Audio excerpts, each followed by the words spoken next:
हैरान मत हो, ये कोई जख्म नहीं है, बल्कि ये तो मेरे शरीर से सारे दुख, परेशानियां और मेरी सारी पीड़ा को दूर करने का एक तरीका है।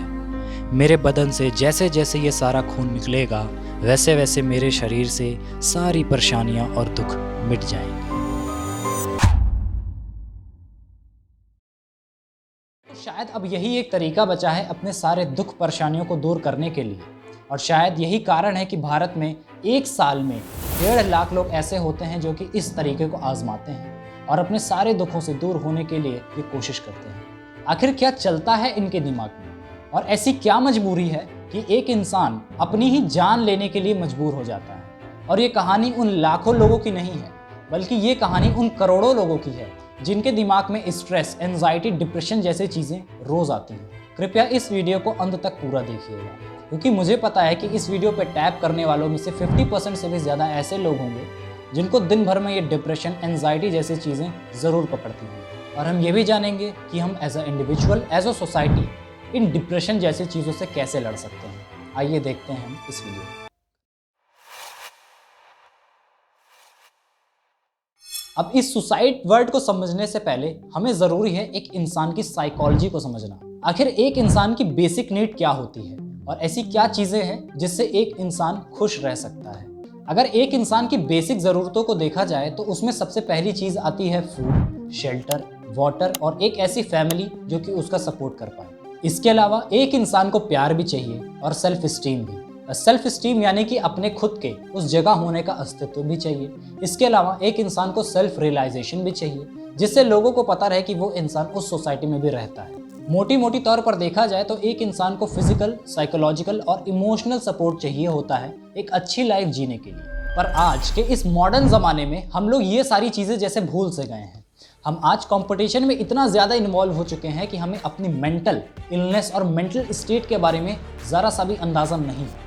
दूसरों से कंपैरिजन करना, अपने आप को दूसरे किसी अपने सेल्फ से कंपेयर करना, और इस सोसाइटी के पीयर प्रेशर से शायद हम इतने ज़्यादा दब चुके हैं कि हमें ये रियलाइजेशन ही नहीं है कि हमारा अस्तित्व इस दुनिया में आखिर है क्या।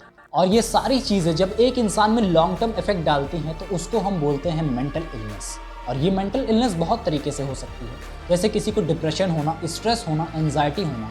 ये सारी एक मेंटल इलनेस का सिम्टम है। अक्सर देखा गया है कि जो लोग कंसीडर करते हैं सुसाइड को as a form of escaping from their life, उनकी जो मानसिक संतुलन होता है वो बहुत ज़्यादा बिगड़ा हुआ होता है। उनके पुराने लाइफ में कुछ ऐसे इंसिडेंट्स होते हैं जिनको वो टॉलरेट नहीं कर पाते। अब अगर हम रिसर्चर्स की बात माने तो ऐसे बहुत सारे सुसाइड केस हैं जिनमें लोग एक्चुअल में अपनी लाइफ को ख़त्म करना नहीं चाहते, बट उनके पास और कोई रास्ता ही नहीं होता अपनी लाइफ को जीने का, या फिर बोल सकते हैं कि वो अपनी लाइफ को जीने का कोई कारण ही नहीं समझते। यानी शॉर्ट फॉर्म में उसको हम होपलेसनेस भी बोल सकते हैं। अब सुसाइड के बारे में सोचना या सुसाइड करना ये कितनी बड़ी चीज़ है, ये शायद आपको इस डेटा से क्लियर हो सकता है। पिछले साल 70,000 से भी ज़्यादा लोग हिंदुस्तान में सुसाइड की वजह से मारे गए।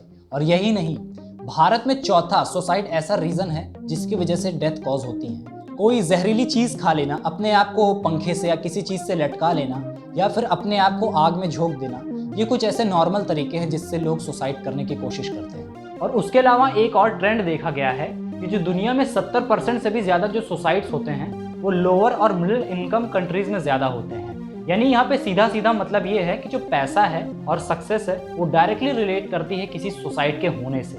अब देखा ये गया है कि जो लोग पैसे के पीछे भागते हैं या फिर किसी कॉम्पिटिटिव एग्जाम में अपने आप को आगे निकलने की होड़ में रहते हैं, उनको ये मेंटल हेल्थ प्रॉब्लम ज़्यादा होती है। और इस मेंटल हेल्थ प्रॉब्लम की वजह होती है उनका जो कंपटीशन की वजह से जो स्ट्रेस आता है, जो उनके खिलाफ एंजाइटी आती है, वो उन सबको वो टॉलरेट नहीं कर पाते, जिसकी वजह से उनकी मेंटल हेल्थ धीरे धीरे बिगड़ती रहती है। और फाइनल जब कोई बंदा ये नहीं सह पाता तो उसको सुसाइड का ही ख्याल आता है। अब अगर हम पैसे और ग्रोथ को साइड में भी रख दें तो भी ऐसे बहुत सारे रीजंस होते हैं जिसकी वजह से एक आदमी का जो मेंटल हेल्थ होता है वो बिगड़ जाता है। जैसे किसी बच्चे को स्कूल या कॉलेज में बुलाई कर देना, या फिर कोई ऐसा बचपन का ट्रॉमा जिसको हम टॉलरेट नहीं कर पाते, ये सब हमारे मेंटल हेल्थ में बहुत ज़्यादा असर डालता है।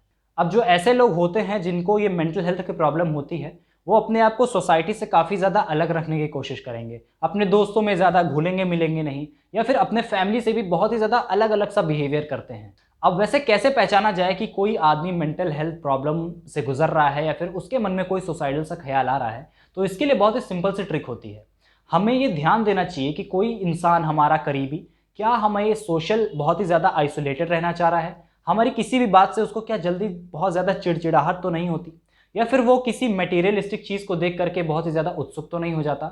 ये सब एक इंडिकेशन होते हैं कि इस समय उसकी मेंटल हेल्थ बहुत ही ज़्यादा बिगड़ी हुई है। अब हम बात करेंगे उन 8 बातों की, और अगर इन 8 बातों में से किसी एक बात से भी आप अपने आप को कोरिलेट कर सकते हो तो समझ लेना आपकी मेंटल हेल्थ अच्छी नहीं है। जिसमें से सबसे पहला है आपके जीवन में बहुत ही ज़्यादा खालीपन सा हो जाना, आपको कहीं भी किसी से मिलना पसंद ना होना, या फिर अपने आप को एक इंट्रोवर्ट जैसा ट्रीट करना। अब दूसरा कारण है कि आपको बहुत ही ज़्यादा जल्दी गुस्सा आ जाना। आप कोई भी चीज़ देखते हो, आपको पसंद नहीं है, पर आपको बहुत ज़्यादा चिड़चिड़ाहट सी होने लगती है उस चीज़ को देख करके।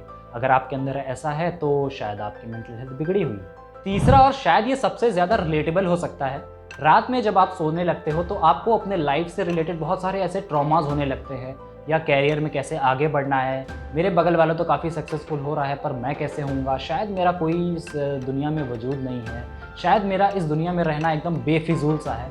और फिर रात में तकिए लगा करके रोना, ये बहुत ज़्यादा कॉमन है, देखा गया है जिनको मेंटल हेल्थ की प्रॉब्लम होती है। इसके अलावा एब्सेंट माइंडेड होना, ये भी एक कॉमन सिम्टम देखा गया है जो लोग अपने मेंटल हेल्थ से गुजर रहे होते हैं। जैसे कि कहीं आप पैदल चल रहे हो पर आपको पता ही नहीं है सामने ऐसी क्या चीज़ है और आप जा करके भिड़ रहे हो, या फिर गाड़ी चलाते हुए आपको बहुत ही ज़्यादा रोड पे कॉन्शियसनेस नहीं है, बल्कि आप अपने ही ख्यालों में खोए हुए हो कहीं। अक्सर देखा गया है कि जो लोग मेंटल हेल्थ प्रॉब्लम से जूझते हैं उनको बहुत ही ज़्यादा सोना बहुत पसंद होता है, क्योंकि उनको लगता है कि सो लेने से हम दुनिया से कट ऑफ हो जाएंगे और कोई भी समस्या अब मेरे माइंड में दोबारा नहीं पनपने वाली। पर जैसे ही वो सो करके उठते हैं तो उनको फिर से वही सारी चीज़ें घेरने लगती हैं।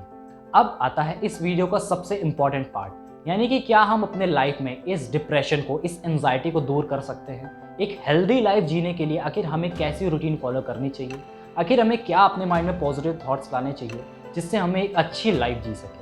देखिए, अगर आपको कोई ऐसा बंदा दिखता है जो कि मेंटल हेल्थ प्रॉब्लम से जूझ रहा है, या फिर उसके मन में कोई सुसाइडल ख्याल आ रहा है, तो कोशिश करिए कि आप उससे जितना पास हो सके उतने पास रहिए, उसकी बातें सुनिए, इसकी बातों को समझिए और देखिए कि आखिर उसके दिमाग में उस समय चल क्या रहा है। नंबर 2 है एक्नॉलेज हिम। अगर आपके पास कोई ऐसा बंदा है जो आपको अपनी समस्या बता रहा है तो उसकी समस्या को सुनिए और समझिए, यानी कि हर वो पॉसिबल उपाय बताइए उसके लिए जो आपको उस समय सही लगता है। Help him with the practical things. अक्सर देखा गया है कि जो इंसान होता है वो किसी गेम के जरिए या फिर किसी प्रैक्टिकल लाइफ एक्सपीरियंस के जरिए ज़्यादा जल्दी किसी चीज़ को सीख सकता है, और इसीलिए ये ज़रूरी हो जाता है कि सिर्फ बात ना कह करके हम उसको कोई ऐसा गेम खिलाएं, हम कोई ऐसा उसको प्रैक्टिकल एक्सपीरियंस दें जिससे उसका जो मूड है वो अच्छा हो जाए और वो लाइफ के बारे में एक अच्छी सोच रखने लगे। हमें इस सुसाइड जैसे टॉपिक को डीस्टिग्मेटाइज करना होगा और हमें इसके बारे में खुल करके बात करनी पड़ेगी। आई होप आपको हमारा ये वीडियो काफ़ी पसंद आया होगा, और अगर पसंद आया है तो प्लीज़ इस वीडियो को लाइक करिएगा, कमेंट करिएगा और सबसे ज़रूरी सब्सक्राइब करिएगा। मिलते हैं किसी नेक्स्ट वीडियो में, तब तक के लिए गुड बाय।